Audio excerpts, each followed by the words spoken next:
बिस्मिल्लाहिर्रहमानिर्रहीम। इम्तिहान में नकल करना के साथ देखें कि इम्तिहान में नकल करना जो है ना नाजायज़ व आराम है। अव्वलन तो इसलिए कि इम्तिहान में नकल करने की सूरत में जो निगरान होते हैं पेपर इम्तिहान के, उनके साथ पेपर चेक करने वालों के साथ और ये डिग्री हासिल करने के बाद नौकरी करने वालों के साथ जो है ना इसमें धोखा दिया जाता है। और धोखा देने से हुज़ूर अलैहिस्सलाम ने हदीस पाक में मना फरमाया है कि मुसलमान को धोखा नहीं देता। और सानियन इसलिए कि इसमें उन तलबा की हक तलफी है, उनके हक को जो है खाया जाता है कि जो बगैर चीटिंग नकल के पेपर दे रहे होते हैं उनके जो है हक को तलफ किया जाता है।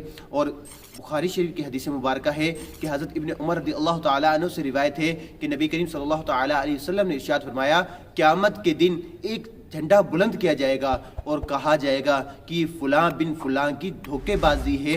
और कंजुल उमार में हज़रत अली मुर्तज़ा शेर खुदा करमल्लाहु वजहुल करीम से रिवायत है कि हुज़ूर अलैहिस्सलाम ने इरशाद फरमाया कि मुसलमानों को धोखा देने जो मुसलमान हैं, मुसलमान उनको ना धोखा देता है, ना ज़रर देता है और ना ही फ़रेब देता है।